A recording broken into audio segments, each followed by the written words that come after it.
My name is Carl Rethmeyer. I'm Dean of the College of Social and Behavioral Sciences, and I want to welcome you to our 2023 Freedman Lecture. The Freedman Lecture Series was endowed by Robert and Nancy Rosen. It's named for Mr. Rosen's parents, Max and Ruth Freedman. Since its initiation in 2016, the Freedman Lecture Series has brought scholars and practitioners to the college to discuss contemporary societal issues from differing vantage points, leaving the audience with a richer appreciation of different viewpoints and examples of how reasonable people can disagree without being disagreeable. The Freedman Lectures have tackled issues including immigration, universal basic income, and free speech.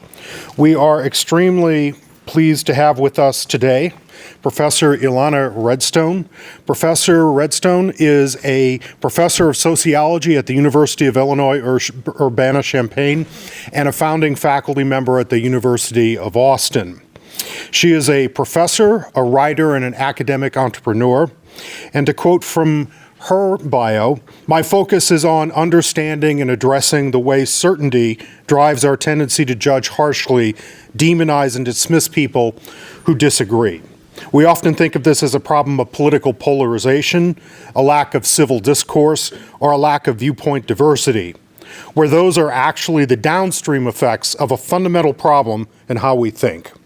She has written Unassailable Ideas, How Unwritten Rules and Social Media Shape Discourse in American Higher Education, Why We Disagree About Inequality, Social Justice versus Social Order, and The Certainty Trap, and in recent times has also taken on one of the weightiest issues that we've been having on campus by writing How to Navigate Discussions About the War Between Hamas and Israel, a Guide for Universities. We are very, very pleased to have Professor Redstone with us, and without further ado, Professor Ilana Redstone. I'm going to turn this on. Well, thank you for being here. Thank you for coming. It's such a pleasure to be here. I actually grew up here and have not had much occasion to be back in the last, 25, 30 years. So it's really a pleasure to be here. So I'm going to talk today about this work on the certainty trap. The Certainty Trap, just for some context, is also a book. And so the book, although it is not out yet, the book will be out in September. If you are interested in being notified when the book is out, there's just a form on my website where you can just put your email address in, and I'm not going to put you on any list. It's literally just to let you know, like, hey, the book's out, do with that information as you will.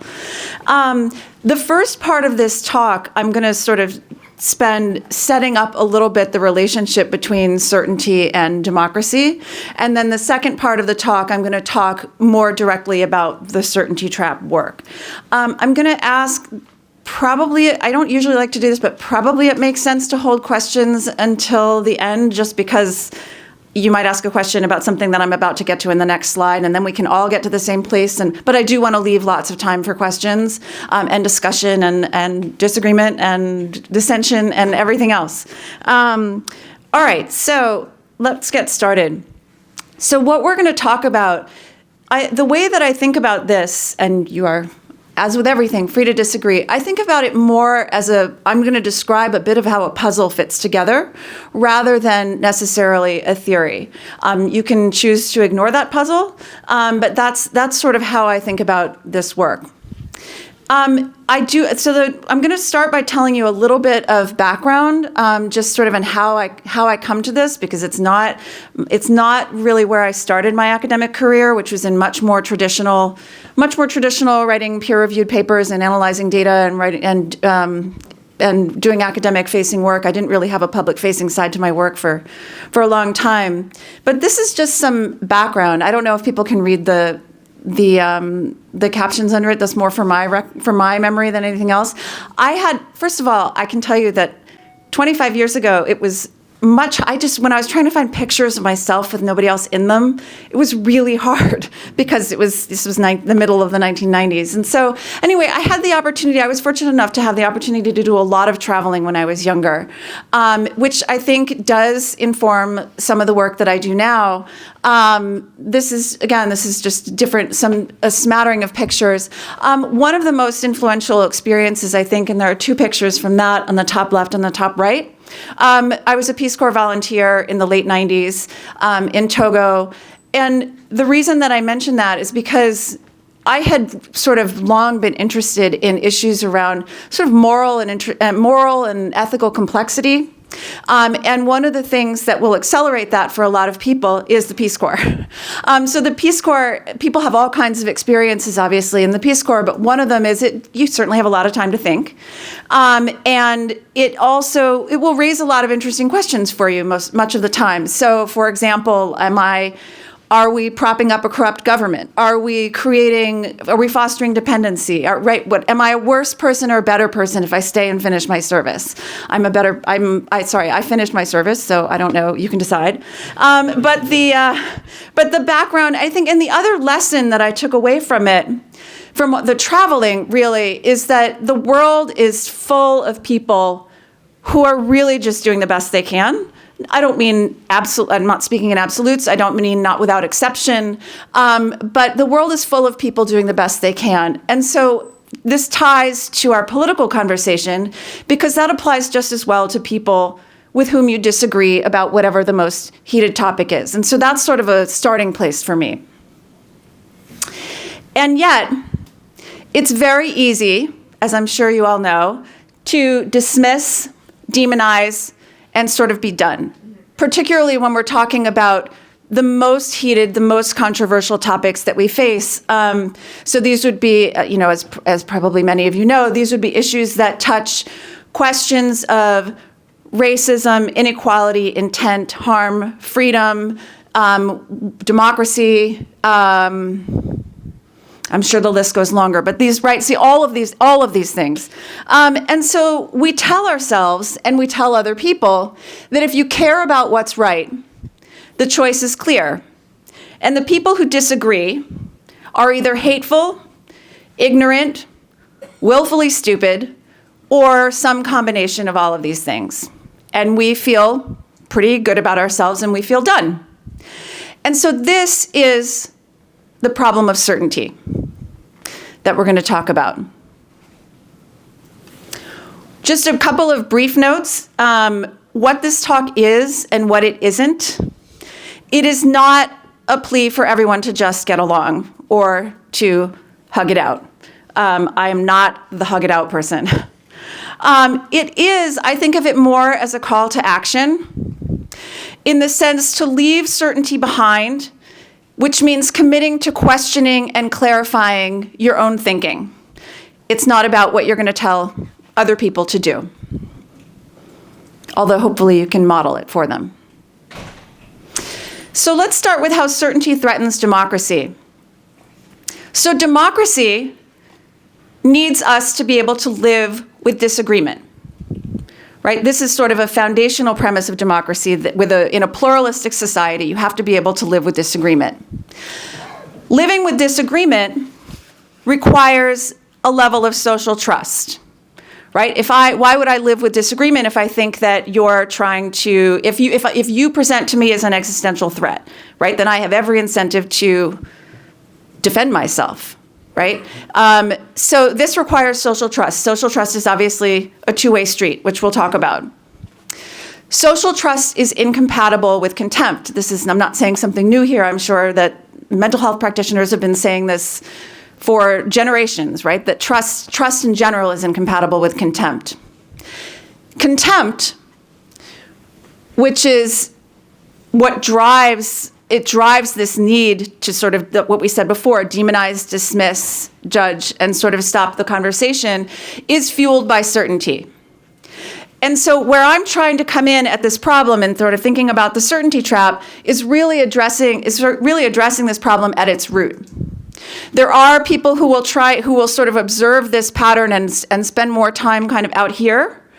thinking about, which has value. I don't mean to in any way minimize that. It has value in terms of thinking about civil discourse, thinking about, sort of individual dyad interactions where we build trust between a red person and a blue person. These things, again, I don't mean to suggest that they don't have value. They absolutely do. This is where I'm trying to focus. Is really what I see as kind of the root of the problem. So how do we know, as if it needs proof, how do we know that there's contempt? So this is from 2022, contempt in how we view one another.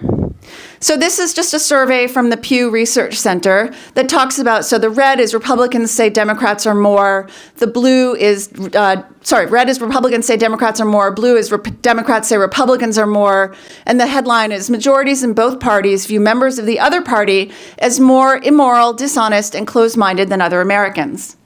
And if what you're thinking right now is, oh, but they are more closed-minded, dishonest, whatever, et cetera, we're gonna come to that. And that's sort of part of where we're headed. Right, so you can just see what these numbers look like. 72% of Republicans say that Democrats are more immoral, 63% of Democrats, et cetera. So you can see all of these numbers. So it's there in the polling data. It's also in the kinds of issues that tend to divide us. So these are just headlines I took from major news outlets. I didn't have to go into the bowels of the internet to try and find these. Poll shows sharp divides over gender identity, pronoun use, deep partisan divide on whether greater acceptance of transgender people is good for society. What divides political parties more than ever? It's race and ethnicity. And Democrats are badly divided on Israel, and GOP isn't making it any easier. Obviously, for our purposes, the first part was the headline was what I was focusing on. So I want to start by saying that I am making an assumption. And when we get to the end of this talk, I will pull apart my own assumption and talk about what happens when it doesn't stand. But I am making this assumption that we value being able to live together with disagreement. That is, so let's just name that as a foundational assumption. That means that we need to see most of our fellow citizens as capable of reasonable thought most of the time. Right? So if you go back to that diagram that I had where living with disagreement and social trust and contempt, this is what that means. That we need to see most of our fellow citizens as capable of reasonable thought most of the time. And so the question then becomes, well, how do we get there? How do we do that? Sure, it sounds good in principle, but how do we get there? And again, this goes back to the piece that went in that sort of those 4 sections about social trust and because this is fundamentally about how we view one another in the context of disagreement. So there are 2 ways to think about this. There's an easy part and a hard part. The easy part is that the other side, and this is sort of where I was going just a minute ago, the other side has an obligation to convince us that they're not hateful, crazy, or ignorant. And if they fail, if they don't do it well enough, that's on them, right? And we're done because they didn't convince us, they did a crappy job, and we can wash our hands of it. That's the easy part, is to think of it this way. The hard part, and what we'll talk about today, is that we have an obligation in this as well. And I'm not making any assumption about the politics. I mean, I can understand we're probably fairly homogenous in this room, but I'm not. It would be the same conversation if we were completely split half and half, right? So this doesn't require any assumption on my part about what your collective political orientation is. So we actually have an obligation to come up with a version of our opponent's position or opinion that would make sense to us. And I am going to come back to this and get really specific about what I mean by makes sense. It's on us. It's not just on them. It's partly on them, but it's also on us. Why? Because all of this ladders back up to democracy. And the fact that it ladders back up to democracy means even if you are only self-interested, you should care about this. Because if we fail together. The whole ship goes down. So in terms of our role, we can build social trust or we can tear it down. If we focus only on the other side's obligation, we're tearing it down. So how can we do our part, and what happens if we just feel like we can't? For most positions and opinions, there is a version that would make sense to you, even if you don't agree with it. And again, I'm going to come back to this makes sense. The certainty trap makes this really difficult to see, in part because it makes us really sloppy in our thinking. And that's, if we're going back to solving the problem as a problem in how we think, that's where we're going. It's because the certainty trap, this problem of certainty, makes us very sloppy in our thinking. So I want to present to you a non-political but fairly disturbing example that I'm choosing because it is, as you will see, fairly disturbing. But it will make the point. I think it will make the point that I'm trying to make. So I want to run a thought experiment that we'll come back to at the end of the talk. Bart, I hope there's nobody here named Bart. I just made up the name Bart. It could have been anybody. Bart thinks kicking puppies is okay. I told you it was a grim example, but not political. So can you come up with a version of why Bart might think that this would make sense? Why Bart might think this that would make sense to you? If not, why not? If you can't come up with any version of why Bart thinks kicking puppies is okay that would make sense to you, then the question for you is why not? And we'll come back to this. So I want you to just think about how you'd answer these questions. And we'll come back to it later on. Think about Bart who wants to kick puppies. Okay. So the second part of where we're going is really to talk about the certainty trap. If you're worried at this point that when we talk about leaving certainty behind, that means either of these two things, either that what I'm saying is all explanations have an equal likelihood of being true, that suddenly everything we know and understand about the world can be reduced to a coin flip. Is the earth flat? I don't know, let's flip a coin, right? If you're worried that that's what I'm saying, let me just tell you now that's not what I'm saying. And so I don't want to lose you for the rest of the talk by having you think that that's where we're going. That's not where we're going. If you're thinking that what this means is that that I'm making some sort of morally relativistic argument that says you can't say this is right and this is wrong because that requires certainty, etc., that is also not where I'm going. So if either of these things, if you are hung up here, stay with me because we will come back to it. I'm not saying either of those things. So put a pin in it. So the certainty trap is a failure to see our knowledge as provisional rather than definitive. It's a failure to recognize downsides to the positions and opinions that we prefer. A failure to acknowledge the trade-offs that are involved inherently in every solution and policy. And it's also, and this comes back to the sloppiness in our thinking, a failure to clarify our values, beliefs, assumptions, and principles using terms that the other side, our ideological opponent, would agree with. And again, I will come back to this. All of this leads us to view people who disagree as ignorant, stupid, I didn't put that up there, or hateful.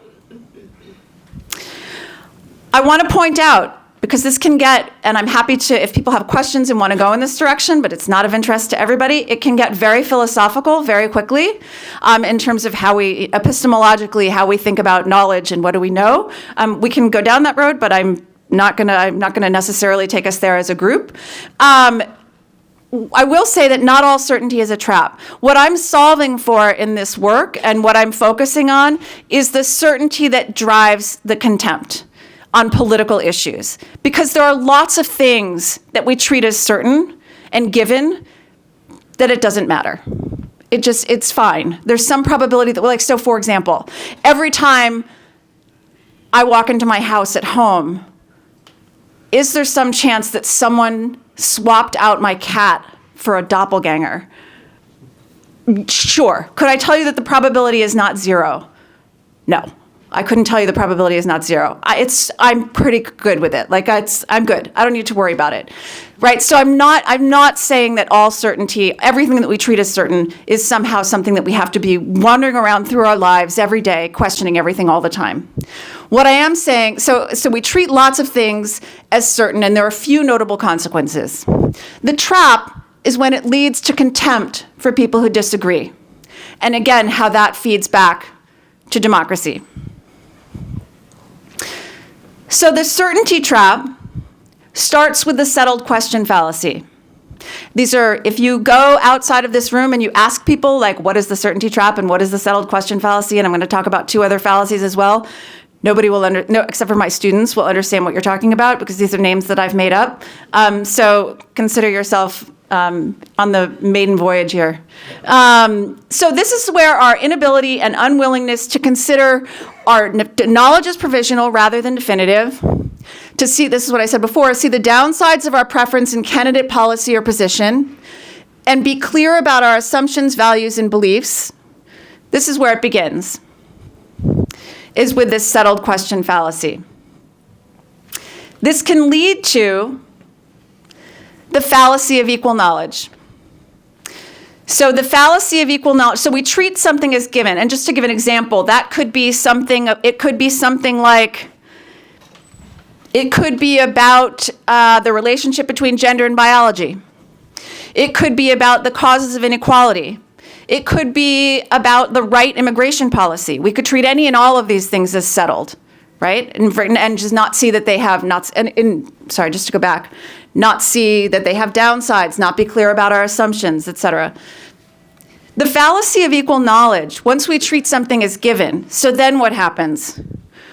Our first reaction, if we're feeling charitable, our first reaction tends to be, this person doesn't have the right information, which has a very specific implication. That means that if this person knew what I knew,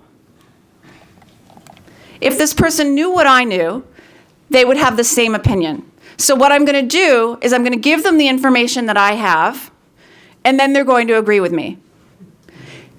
And it doesn't work that way. Which is not, I just want to be really clear, that is not an argument that says that information has no value, that we should all not try and learn about important issues. It's a much narrower claim that so if the assumption that underlies this is that if we all had the same information, we'd agree on abortion, immigration, Black Lives Matter, affirmative action, right? Which I think it's pretty clear that that's not true. Why? People have different values. People prioritize different things. We think about trade-offs differently. We experience the world differently. We interpret our experiences differently, for all of these reasons.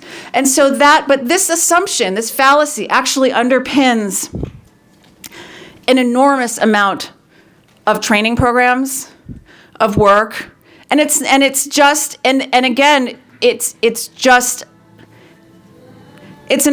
that doesn't hold. And so we can, if you have questions, we can talk more about that afterward. So the other thing that happens when we've sort of fallen into, when we fall into this settled question fallacy, if we think through the fallacy of equal knowledge, right? So we think, if this person knew what I knew, then they'd think what I think. One of two things usually happens. Either the person demonstrates sufficient familiarity with the topic, right, that you can no longer really say, well, they don't have the right information. So now you can no longer tell yourself that story. Or you personally hand deliver the information to them, and they still don't agree with you. Right, so one of those two things usually happen. Yes, there's always some chance that they change their mind, but much of the time, especially on heated issues, that's not what ends up happening. Then you can go here. So this is the fallacy of known intent. The assumption that I either know the other person's intent or that intent doesn't matter. Either one of those. And both, as it turns out, so again, I'm just describing how these puzzle pieces fit together, are incompatible with the goal of building social trust. So what do we do about this? There are two solutions. One is that we recognize the fundamental uncertainty in our knowledge. And so these are the examples that I was talking about before. Whether it's about the relationship between gender and biology, whether immigration is bad for the U.S., right? These are just how we should think about identity. This is not meant to be some kind of exhaustive list. I just picked some topics that tend to be fairly heated and come up a lot, but this would apply to a much longer list. So one is just sort of understanding the uncertainty in what we know, which actually brings me to the first pin that we put back in the earlier slides. Does leaving certainty behind mean that all explanations have an equal likelihood of being true? And so I want to come back to that first pin that I told you to hold on to. Leaving certainty behind doesn't mean that the question of is the Earth flat is now a coin flip. What it does is it puts you in the realm of confidence. And so I want to point out, before I show you kind of visually what that looks like, I want to point out that there are a lot of people a lot smarter than me who have made this point. So the guy on the left, you probably recognize. The one on the right, I don't know, maybe fewer people will recognize. We have Albert Einstein and Carlo Rovelli. Carlo Rovelli is an Italian theoretical physicist.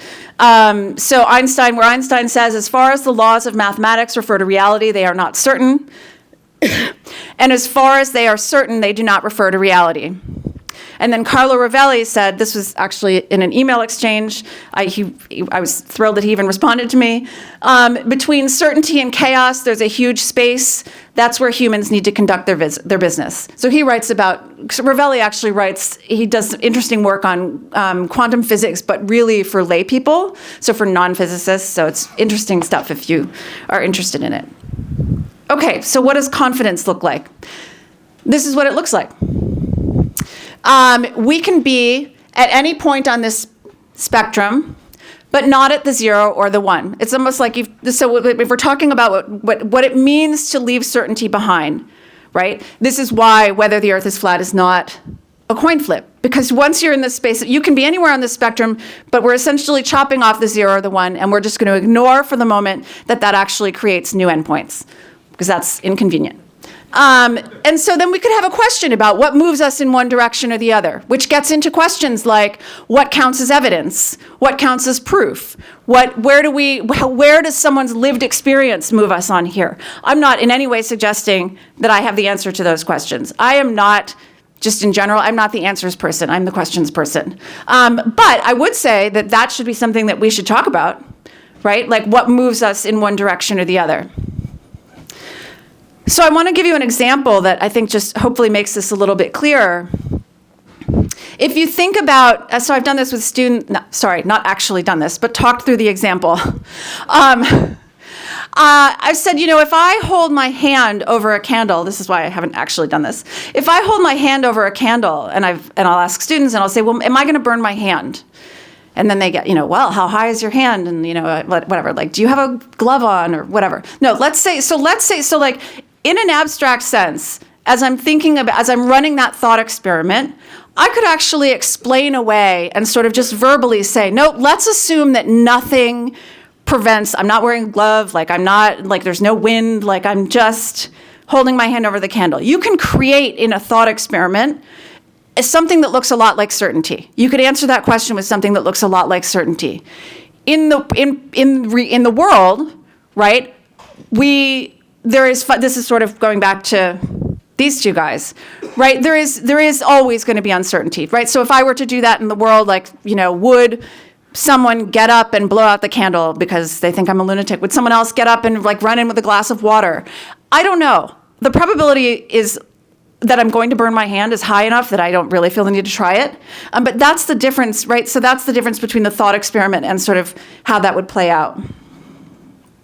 Okay, the second solution, since certainty makes us sloppy in our thinking, getting really precise in how we think can also help us avoid the certainty trap. This is why it is not a moral argument. Does letting go of certainty, this was the second pin, mean that we can't declare this right and that wrong? Nope. It just means that you're doing this based on a few guidelines. What are those guidelines? Here's where the rubber meets the road. Be clear and precise in our values, beliefs, goals, and principles. Allow those values, beliefs, goals, and principles to be questioned. I want to just stay with this for a second. This point, this idea, and let me just restate it in a different way. No ideas, values, principles, beliefs, etc., are exempt from questioning, criticism, or examination. None. Not my pet belief, not yours, right? That is fundamental to understanding how this, to sort of avoiding this problem of certainty. And it is the thing that lets us, that combined with precision in our thinking and combined with these guidelines, is what lets us actually talk about all of these things that we feel like we need to talk about. So allow those values, beliefs, goals, and principles to be questioned, all of them. Do not hang an argument on an assumption of hate or ignorance. I understand that this can be hard. This is one of the guidelines. Do not hang an argument on an assumption. Why? Not necessarily because you're wrong.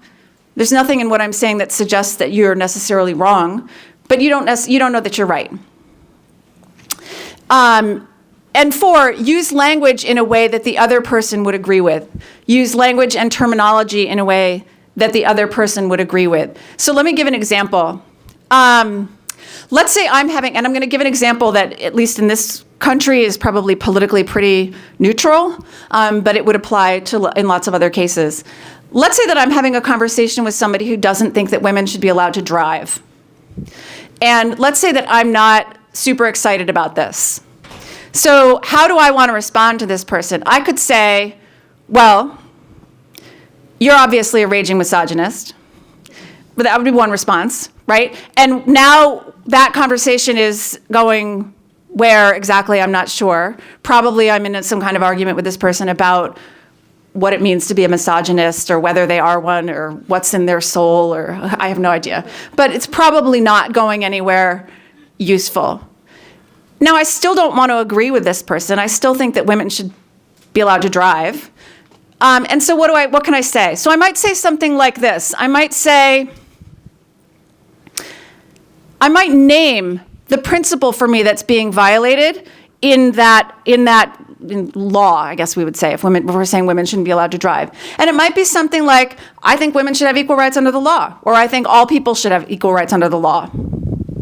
Or I think that everyone should be allowed to pursue their economic potential, and I think that being allowed to drive is an integral part of that. As long as I am willing to have that person question and challenge my principle or my value, I don't have to let it go. There's nothing that says I have to let it go. I could say, so for example, what might that look like? Maybe the person says, okay, you think women should have equal rights under the law. Like, do you think they should be drafted? Like, are there exceptions to that? And I don't even have to have an answer to it. I just have to let that person question it and understand that that's part of what I'm agreeing to. But I can still stand right where I was, and I've not hung my argument on you're a raging misogynist. Right? So there is space, even if the conversation doesn't continue, there is space for that continuance. Okay, earlier I said we had this Bart who wanted to kick dogs. No, sorry, that's on the next slide. Earlier I talked about a version that makes sense. So, and Bart will come back on the next slide. We said on the earlier slide that for almost all positions, opinions, etc., there is a version that would make sense to you. By make sense, I mean that can't be dismissed as being rooted in hatred, bad intentions, or stupidity, or ignorance, lack of information. So for almost all for almost all positions and opinions, there is a version that would make sense to you. And again, it makes sense to find just as I did. When there's not, so that's what's up on the slide now. When there's not, it's usually because you've hit some kind of bedrock principle, which is fine, right? And one of those bedrock principles that we tend to run up against a lot is something like this: all lives have equal moral value. If someone wants to argue with me about that, I guess in theory I'm open to doing that, but I'm not really willing to let that go. That's sort of where I stand.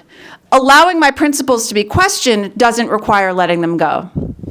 And I would argue that if you get to a point in a conversation with somebody where you've hit some sort of bedrock principle, and you're clear about what that is, and you've followed these guidelines, you're still better off than you're a raging misogynist or you're a stupid snowflake or whatever, right? You're still better off. Even because, again, I didn't say this earlier, but in all of this work, agreement is not the goal. It is, right? So, I mean, I guess I did sort of say this at the beginning. It's about living with disagreement. Agreement is fundamentally not the goal. Okay. So Bart and this little guy. So did you come up with a version that would make sense to you? None of this means, just to be clear, like none of this means with our cute little puppy that you think kicking puppies is okay. That's not, like, coming up with a version of Bart. And so, like, so for example, it might be, he thinks that if a puppy is attacking you, or that he was attacked by a puppy when he was a kid, or I don't even know, like, I've had students come up with really creative examples about this. It doesn't necessarily, there's a separate question there about if you encounter Bart out there in the wild, whether you think that the version that you've come up with actually explains Bart's behavior, right? Like, that's a separate question than, is there a version that exists that would make sense to you? Because once you've come up with the version that exists, then you can ask a question, well, is that what's going on with Bart? Is that not what's going on? Is he a sadist? Like, is it, like, what exactly is going on? That's a different question.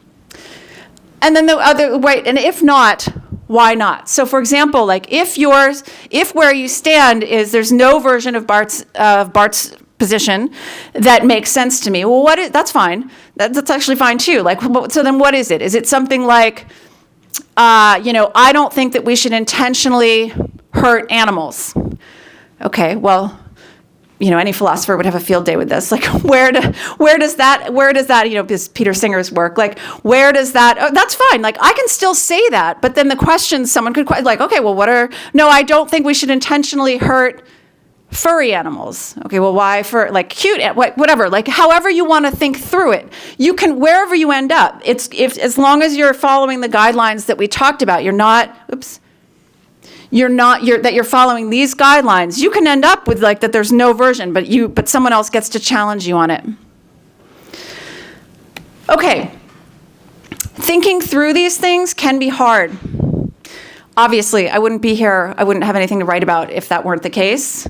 Sometimes we feel that the stakes are too high for us to challenge and clarify our thinking in this way. They're too high to talk to or engage with people who disagree on heated issues. I would reframe that. I would say that actually the stakes are too high not to. So that is obviously something we could disagree about, but I would say the stakes are too high not to. Certainty is democracy's existential threat. It keeps us from building social trust. It leads us to make assumptions about the other person's intent and motives. And it tricks us into thinking that the same knowledge will lead to the same opinion. I want to come back for a moment to the assumption that we started with at the beginning. And I said I would talk about what happens if it doesn't hold. And I want to make sure we have plenty of time for questions. So we started with this assumption that we value being able to live together with disagreement. It is certainly the case. Sorry, I try not to use the word certainly outside of the context of this book, but it is the case that it doesn't always hold. When does that assumption start to fall apart? If you have a different set of incentives. If you, for example, are trying to win an election, your incentive, and I'm just using this as an example, your incentive is to really come up with a short and sort of concise, pithy framing of your positions that says, I'm the good guy, that's the bad guy, vote for me. Right? That is just it's just a different set of incentives. If your incentive is to build a following on social media, for example, because what gets you a following on social media is not what I'm talking about. You will not win friends on social, you won't make enemies probably, but you will not, people want outrage. And so this will not, so then you have a different set of incentives. If you are trying to control a narrative by advancing lies, and before you before you get too attached to this, I mean something really specific by lies. I mean lies that the person himself or herself who's saying them does not believe them to be true. I don't mean something that you think is not true. I mean a lie that the person themselves does not believe to be true. If any of these are true, right? If any of these three things are what you're trying to do, then this assumption takes second place and this starts to fall apart. I do think that for most people, most of the time, in a country of 340 million people, and obviously this applies to other countries as well, but certainly in the context of this population, most of the time it works pretty well. Because we are all embedded in our, as Jen and I were talking about earlier, in our communities, in our families, et cetera. And so it actually does work pretty well for most of us, most of the time, but not everybody all of the time. So a few questions a few things I want to just hit on before I sort of open things up here. Does avoiding the certainty trap mean we have to believe conspiracy theories? No. This isn't a prescription for what you should or shouldn't believe. Although it does have implications for how you view people who see things differently. Right?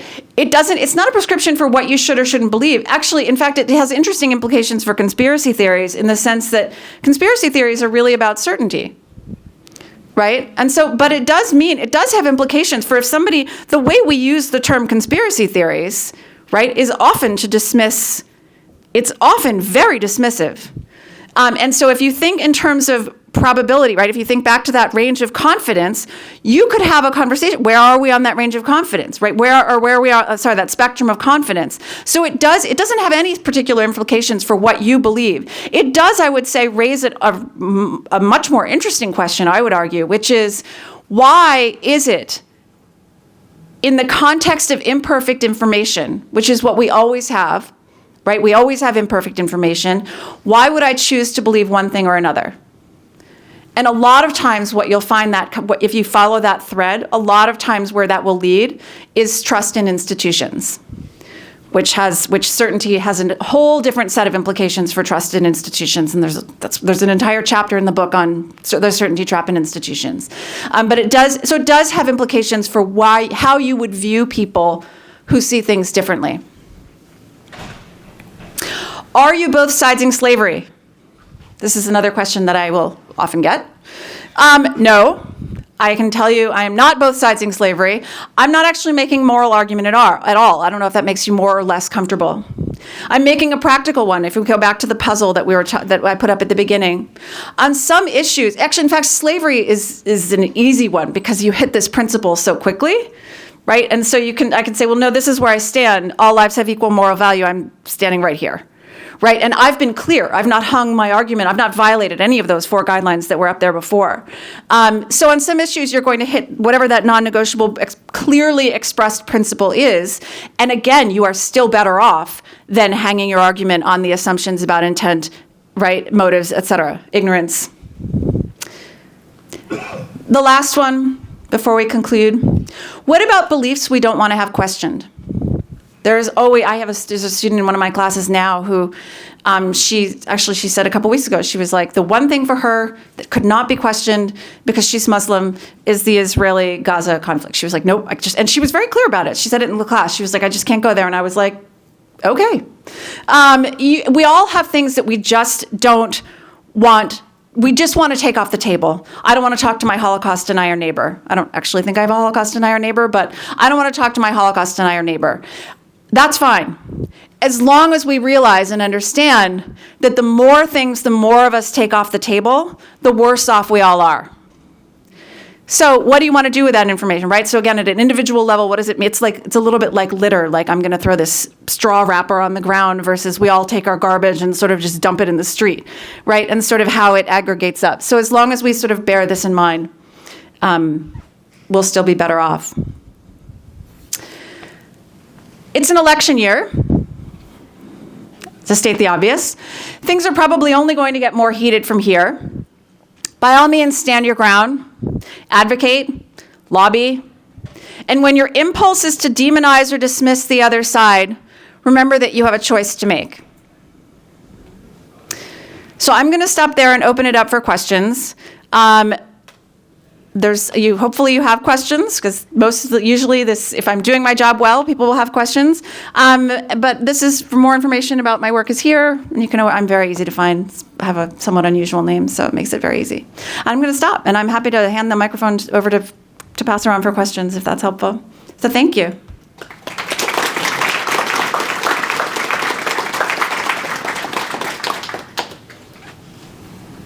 Yeah, I'm going to just hand here.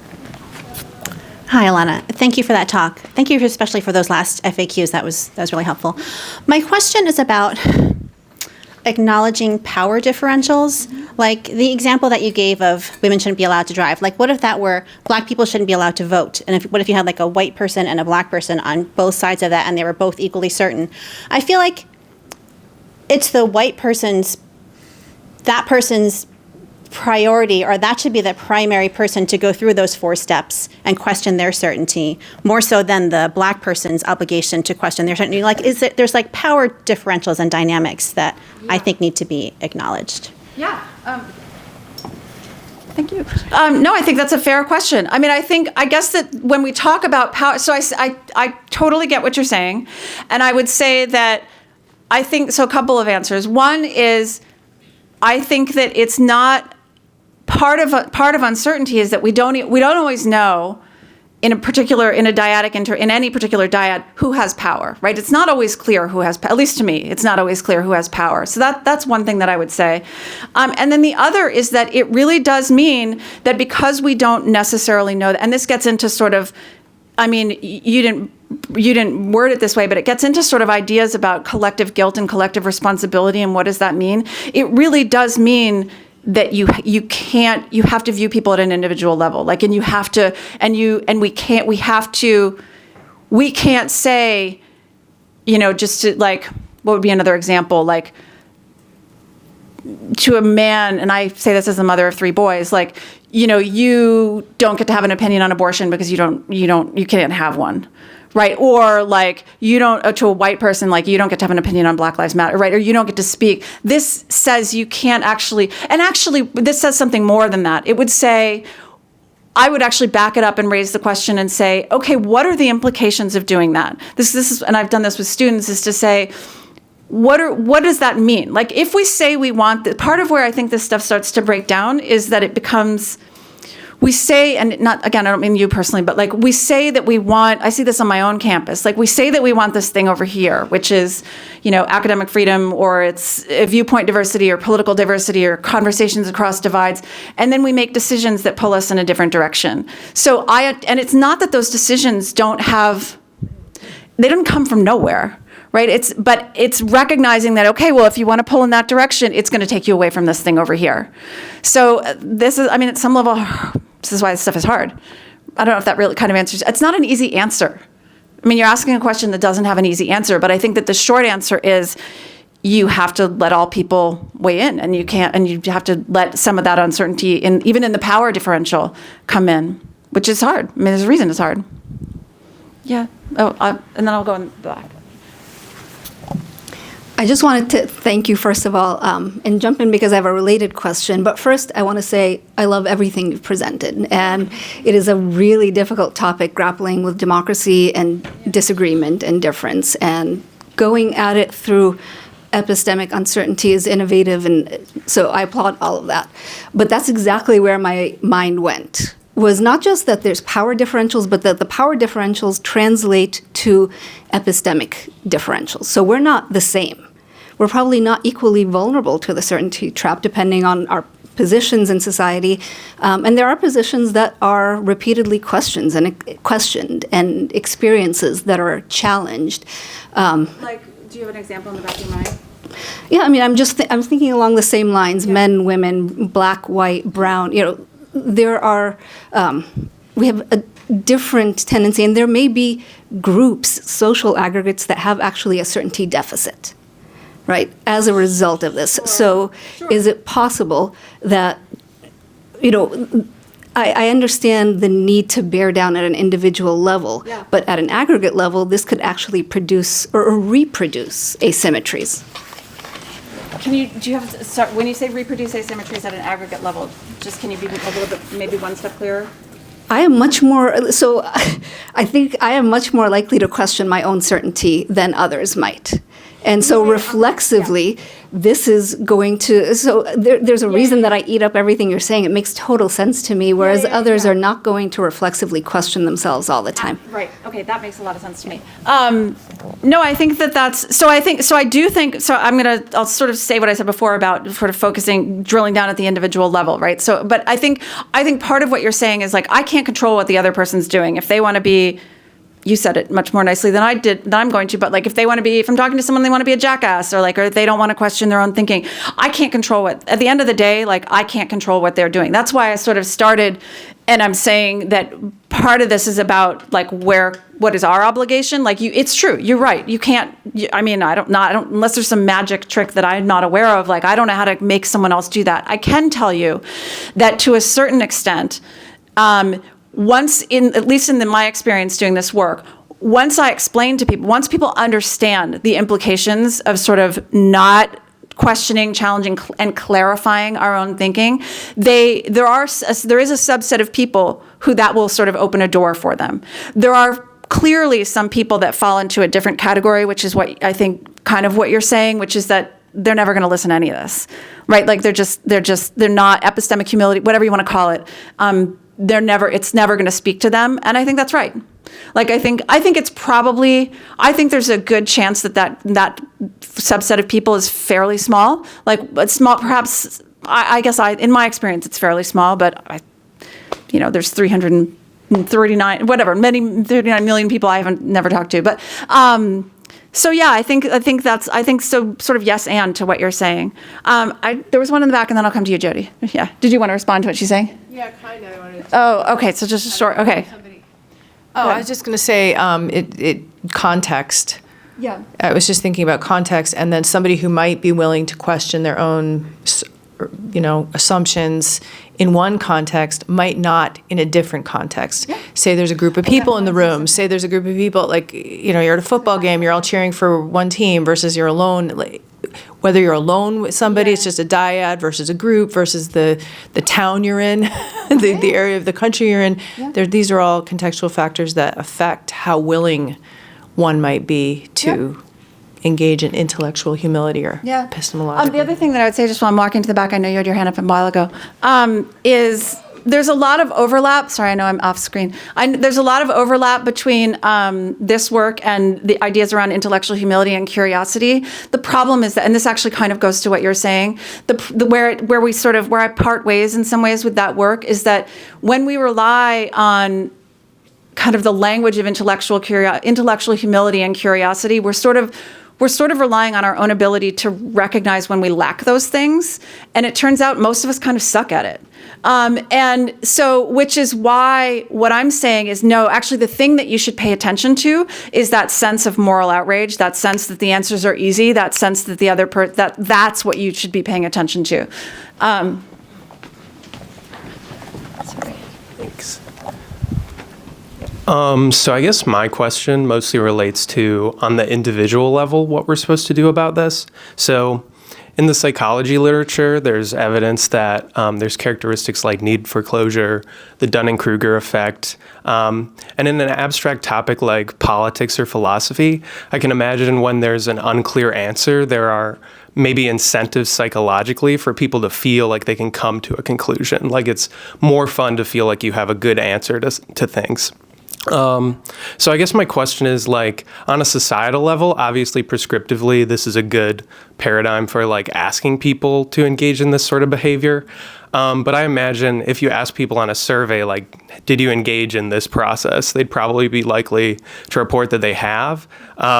So I guess what do we do on an individual level to offset like the discomfort that you might get from engaging in this and not being able to feel certain about things? Like, what can we offer people on an individual level in exchange for that, certainty, psychological benefit potentially being lost to them?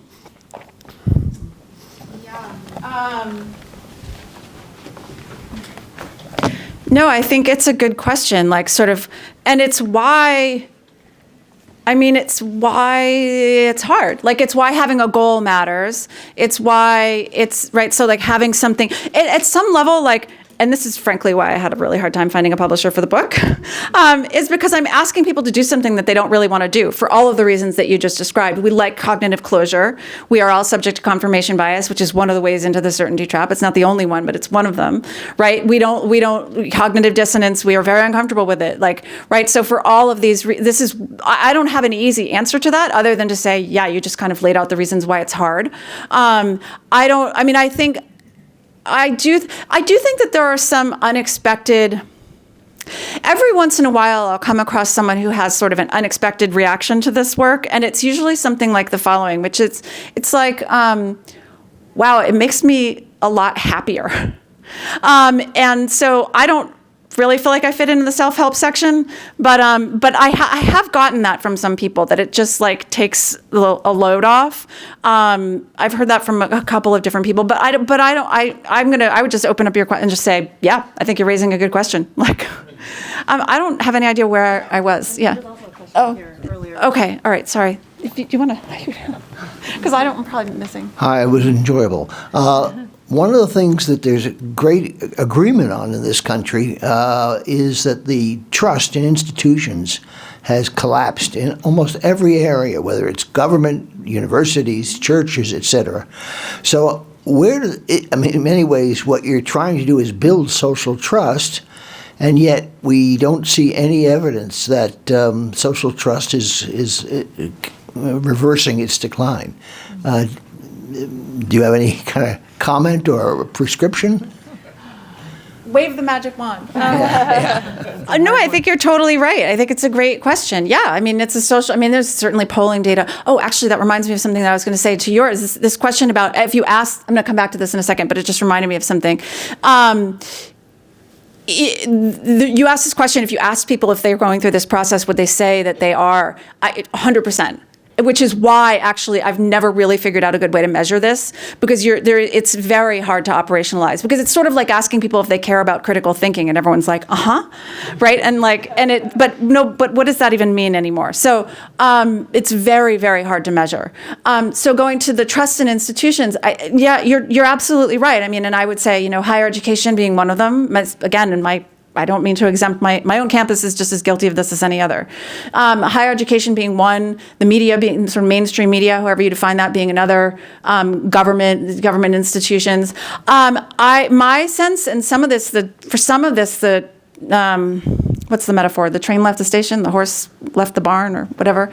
The horse left the station. And for some of this, I think that it is about sort of qualifying. If you COVID is a good example, right? So if you think about qualifying what we say, like the language that comes out of our, in that case, government institutions, that says, based on what we know now, right? Even something as simple as that, which is not as often used, I would think, right? Based on what we know now, here's the information that we have, versus do this. Now, the problem is that the do this message is simple. It's easy.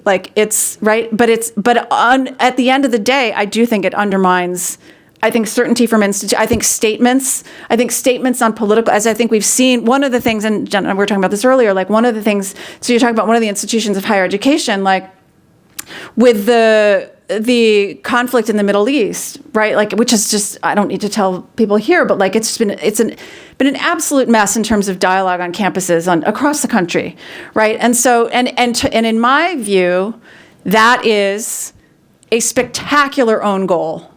We just absolutely did this to ourselves on campuses in higher education, because we have been completely unable to have the kinds of conversations that I'm talking about. So I guess my prescription would be to start being the starting place would be to start being a little bit more precise with our language, but also there are questions in what you're saying about, particularly with higher education, about institutional neutrality. I think one of the reasons this gets hard with respect to institutions is that the certainty trap, you don't realize that you're in it. Right. This is why it doesn't work to rely on intellectual humility and sort of recognizing when we lack it. And so understanding people talk about media bias in the media, et cetera, but there's obvious bias, like this person's, this candidate's bad, stupid, et cetera. And then there's the bias that comes out of the certainty trap, which is like, so for example, one example I've given to students is if someone says in an article, and I can't remember, there's an example that I have pulled up from the Washington Post, but something that attributes inequality in education to systemic racism. And I said, is that reporting or interpreting the news? Like just that question, right? Like what is that? Is there certainty, and how do we think about that? And what does that mean in terms of trust in institutions? Without in any way like taking a position on it, but just saying like, what can you tell me what that is? And so I think that less certainty, but I don't, I can, so that's a long and complicated answer. I don't know that there's an easy, I do think that it has, what you're saying, the problem that you're raising has really specific implications for kind of how we think about mis and disinformation, which are also terms that I think tend to come out of a position of certainty, but I understand why they're there. But yeah, I don't know. Recognition of uncertainty is... Here. I was going to say that one of the cases you used was the COVID, and we all know that there has been a lot of controversy at the beginning of the COVID epidemic. The CDC, Dr. Fauci, and other experts on public health and disease made statements that later on proved to be more dubious because they didn't know. And would it have been a good idea to say, we don't know what's going to happen, or would people have panicked saying the world's coming to an end? It's really a dilemma. Yeah. I mean, and again, I don't mean to be unsympathetic. I understand where that comes from, but yeah, I think you're right. So I'm going to go all the back here. I'm sure I'm missing people. I'm sorry. No, thank you for your talk. I don't have a either or question, but like both and I think like the individual, the society, the context question. I agree what you said. Part of my research and teaching is the avoiding the expert, those uncertainty. We live in uncertainty, But my question would be like how to put together those ideas with questions of context, but historical context, political context, or even power differential, but structural power, and how to deal with those issues when somehow you identify or are with the affected part, or the party that is being oppressed, that being dismissed, that being destroyed, like when lives are at stake. So I think it's this combination, because you use a lot of examples in the classroom, and I use those things in classrooms either. So like when we're talking about certain of those, we name genocides or mass oppressions or mass destructions, what we see or don't see. Even the cultural context of this country, I felt much easier to criticize and pinpoint problems in right-wing governments before than it's to name a right-wing government in Israel. Like when I start teaching about the war in Ukraine, I start on Yemen, right? So why we see Ukraine and you don't see what's happening there? Or even, I think those would be helpful for me to understand how to proceed with those issues on the classroom. So is your question's about sort of the structural, can you rephrase say your comment as a question? Yeah, it's about the structural power, the historical context, like when lives are being destroyed. Or when I know, okay, right. For example, it's hard for me to think immigration. Yeah. Not embodied terms. Okay, let me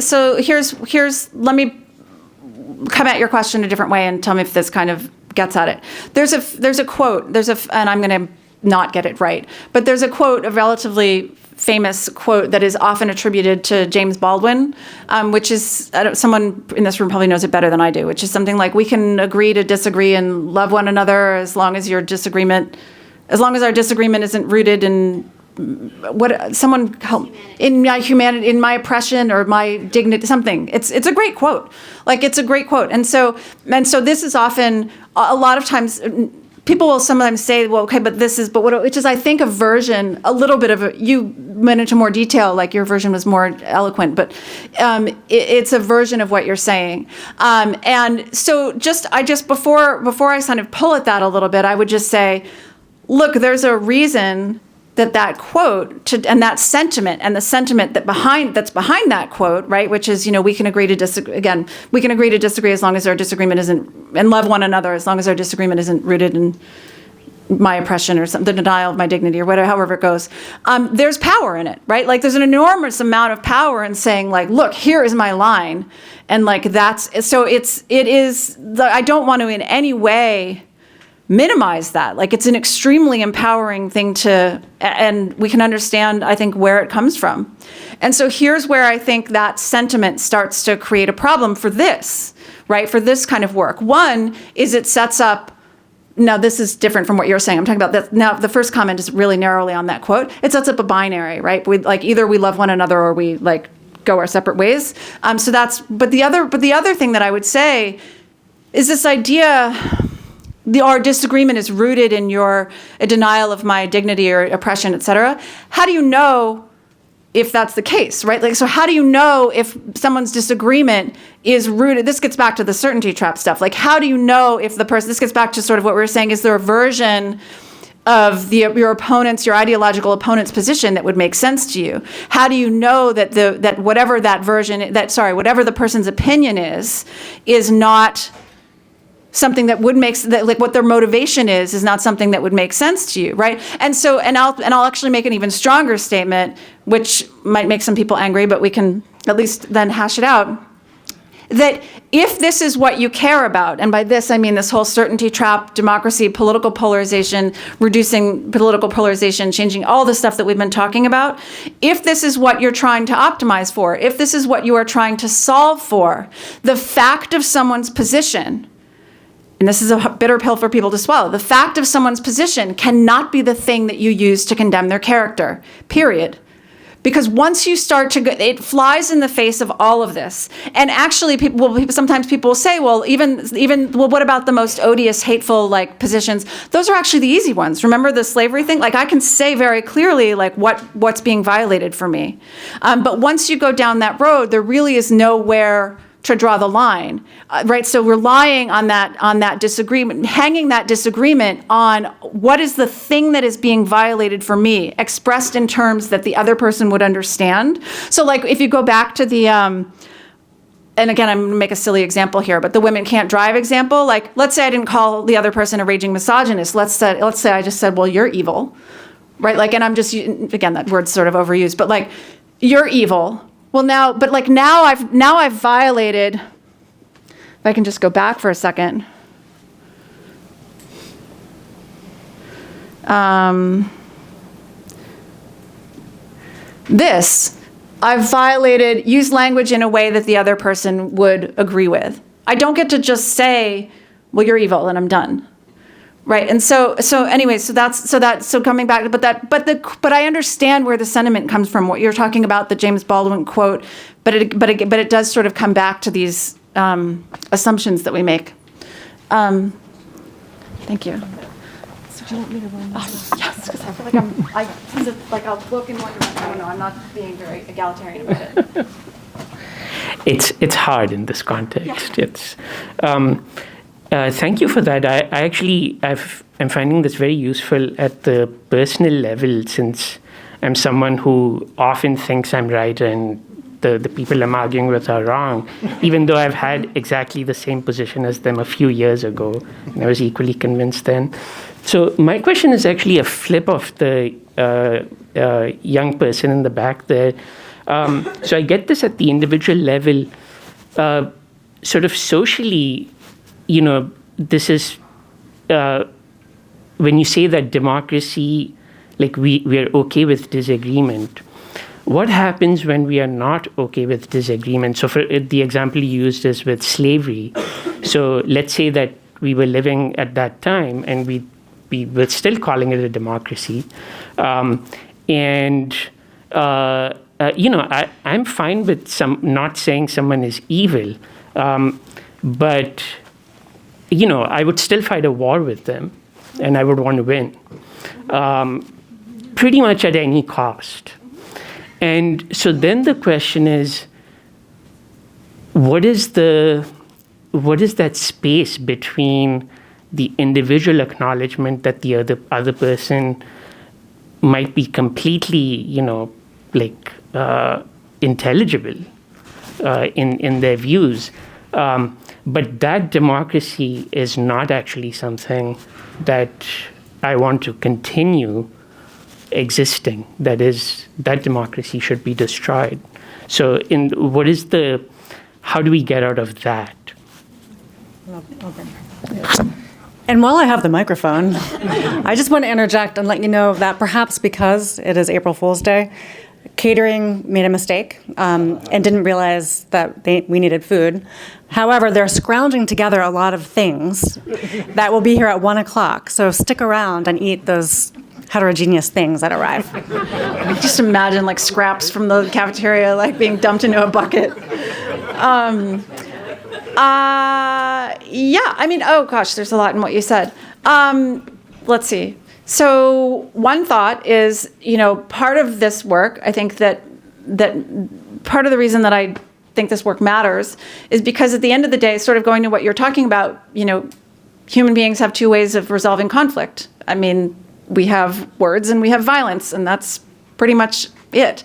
And I think, so I'm sort of on the side of like, let's exhaust the words first, which doesn't mean that there isn't a place where you have to resort to, right? But I do think that, it's an interesting question. Like somebody asked me once, well, do you need certainty to have people go